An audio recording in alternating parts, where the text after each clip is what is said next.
There's no strategy. I have no strategy. There's zero strategy.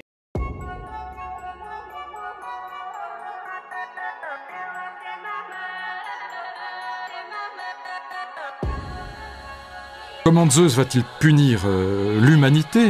Bon, Prométhée, j'ai dit qu'il l'a enchaîné, mais l'humanité, il va la punir en lui envoyant la première femme, Pandore. Pandore qui est douée d'un esprit de chienne, dit le texte d'Hésiode. C'est pas très féministe, ça ne peut plus être enseigné dans les universités américaines parce que ça signifie quoi cet esprit de chienne ? C'est celle qui veut toujours plus. Alors, elle veut toujours plus. D'abord, elle veut de l'argent, elle veut des bijoux, elle veut des vêtements, elle veut que son mari travaille. D'ailleurs, la première punition, ce sera le travail, c'est-à-dire que les humains vont sortir de cet âge d'or, qui était l'âge d'or d'avant la faute commise par Prométhée, dans lequel âge d'or, ils n'avaient pas besoin de travailler. Ils trouvaient tout, en quelque sorte, la nourriture, les vêtements, tout ça, leur était offert gratuitement par la nature, ils n'avaient pas besoin de travailler pour vivre.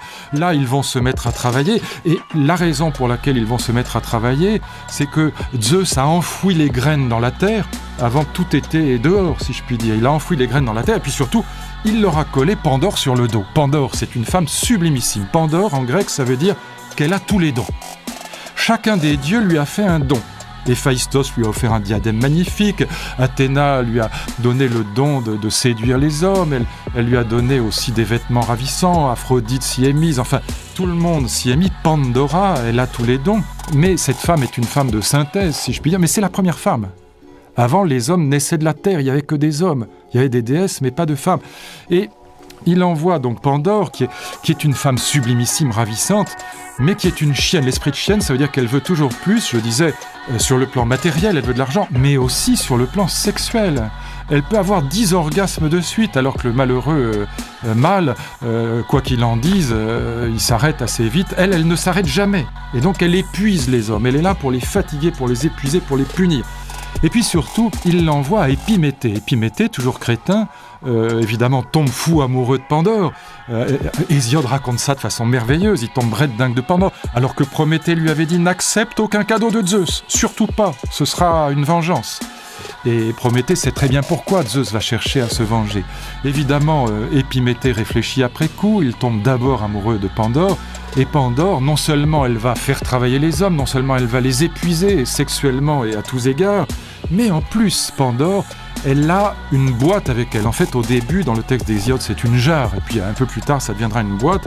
Qu'y a-t-il dans la boîte de Pandore ? Eh bien, il y a tous les maux. Alors, il y a plusieurs versions du mythe. L'une, c'est que Pandore est très curieuse, comme toutes les femmes, alors elle va ouvrir la boîte pour voir ce qu'il y a dedans. Une autre, c'est que Épiméthée, toujours crétin, ouvre la boîte. Enfin, peu importe, de toute façon, quand on ouvre le couvercle, eh bien, tous les maux, M-A-U-X, toutes les calamités, toutes les maladies, toutes les peurs, toutes les angoisses sortent de la boîte. Et au fond de la boîte, il reste simplement l'espoir. Elle referme le couvercle, attend, l'espoir reste enfermé. Il y a deux interprétations. Il y a une interprétation moderne qui consiste à dire « Oh bon, eh bien, au moins ils ont l'espoir, ces pauvres humains, ils ont des calamités, ils ont l'espoir. » La vraie interprétation est évidemment beaucoup plus mauvaise, c'est qu'ils n'ont même pas l'espoir qui reste enfermé dans la boîte. C'est plus probable. Enfin, les deux interprétations sont plausibles, mais quoi qu'il en soit, les humains sont punis par Pandore, par cette femme qui est la première femme.